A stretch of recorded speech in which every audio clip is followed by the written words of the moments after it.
राम राम दोस्तों। यह अभी तो मैं गैस तेज भी नहीं करके गई थी और यह किसने तेज कर दी। सब्जी ही जल गई। नैना का चेहरा रोने जैसा हो गया। उसने बड़े मन से सब्जी बनाई थी पर सारी फेंकनी पड़ी।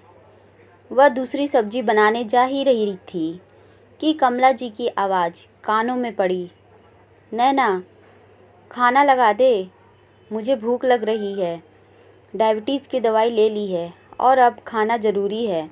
नैना का चेहरा सफ़ेद पड़ गया। वह सहमति हुई, बोली, मम्मी जी सब्जी तो जल गई है। मैं आपको सुबह की सब्जी और थोड़ा सा अचार दे देती हूँ ताकि आप समय पर खाना खा सकें। कमला जी कुछ बोलने ही वाली थी कि तभी बड़ी बहू रीना आ गई। यह क्या कर दिया तुमने? सब्जी जला दी? इतनी महंगाई में तुम कैसे खाना बर्बाद कर सकती हो? ध्यान कहाँ रहता है तुम्हारा?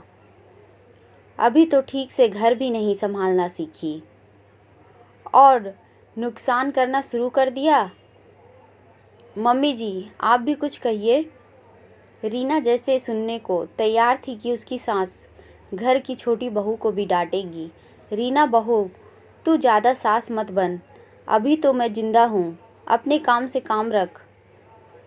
सब्जी जल गई तो क्या, कोई ना। नैना, तू मुझे खाना परोस दे। मैं सुबह की सब्जी और अचार से खा लूँगी और घर वाले तो देर से खाएंगे।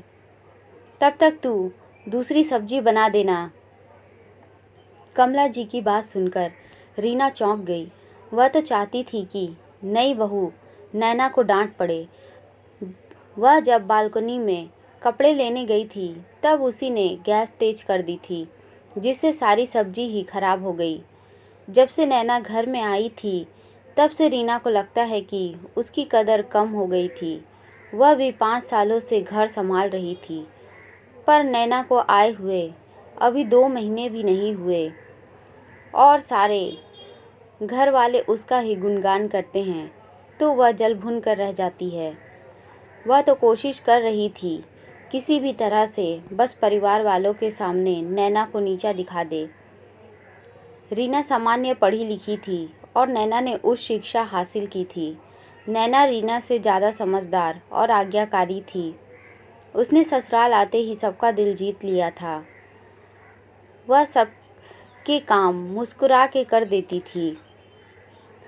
परिवार में सास ससुर के खाने पीने से लेकर दवाई तक बड़ा ध्यान रखती थी और ननद के कॉलेज की पढ़ाई के लिए नोटिस भी बना देती थी। रसोई के काम में नैना इतनी चतुर थी, पर वह कभी किसी काम के लिए मना नहीं करती थी। कोशिश करके काम कर ही लेती थी।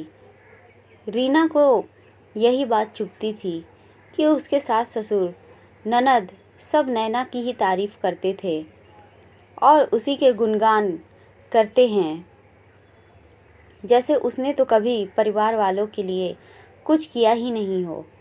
रीना की एक 3 साल की बेटी भी है। वह उसके लालन पालन में व्यस्त रहती थी।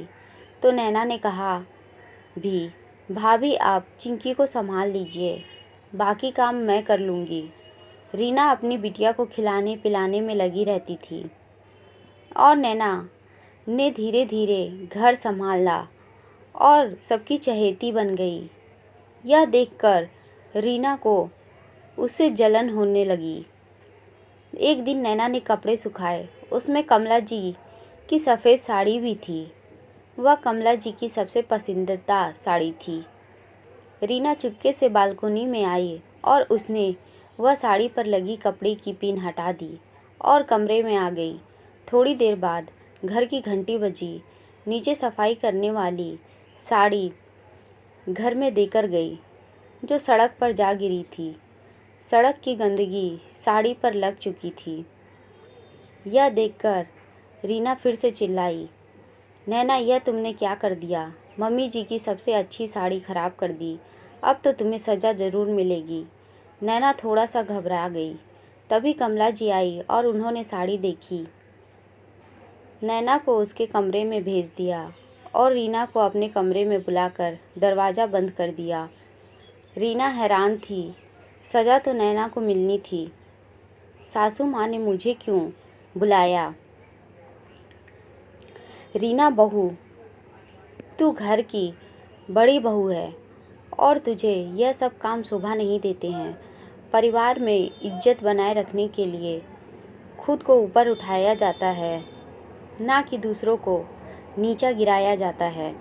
मुझे पता है तू नैना से जलती है, उसके गुण तेरी आंखों में चुभते हैं। नैना और तुझ में एक बड़ा फ़र्क यही है कि तूने 5 साल घर को चिढ़-चिढ़ करके बोझ समझकर संभाला है, कभी किसी की मन से सेवा नहीं की थी।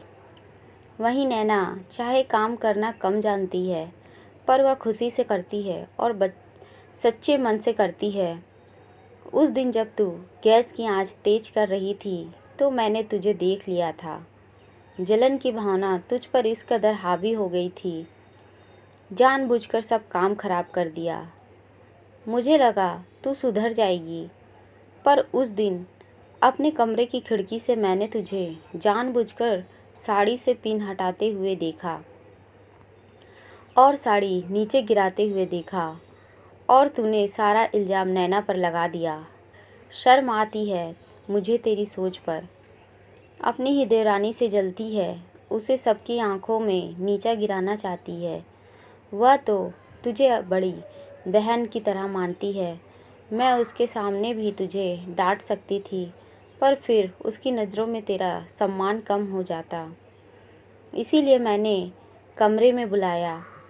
परिवार के सदस्यों में आपस में जलन की भावना हो तो परिवार में प्रेम नहीं बना रहता है, वह घर बिखर कर रह जाता है।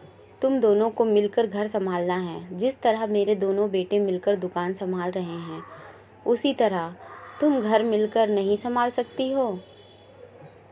वह तुझे बड़ी बहन समझती है, तो तू क्या उसे छोटी बहन नहीं समझ सकती? अच्छी भावना से नए रिश्ते की शुरुआत करोगी तो सब अच्छा ही होगा। वह तेरा भी काम कर लेती है ताकि तुम चिंकी की अच्छे से देखभाल कर सके। फिर भी तू उसे जलती हो, यह तो बहुत ही गलत भावना है। अपनी सासू माँ की बात सुनकर रीना का चेहरा फीका पड़ गया। उसने माफ़ी मांग ली और कहा वह फिर ऐसा कभी नहीं करेगी। नैना के आते ही रोज़ उसकी तारीफ़ें होती थी। उससे मैं अपने आप को असुरक्षित महसूस करने लगी थी, पर अब ऐसा नहीं होगा। कमरे से निकलकर रीना की सोच बदल गई थी। जलन की भावना प्यार की भावना में बदल गई थी और अब वह नैना को मन से छोटी बहन मानने लगी थी। कमला जी की समझदारी से देवरानी और जेठानी मिलकर प्यार से घर चलाने लगी। दोस्तों, कहानी समाप्त हुई है। कैसी लगी कमेंट में अपनी राय ज़रूर दें और हमारी कहानी चैनल को लाइक सब्सक्राइब ज़रूर करें। कहानी सुनने के लिए बहुत धन्यवाद।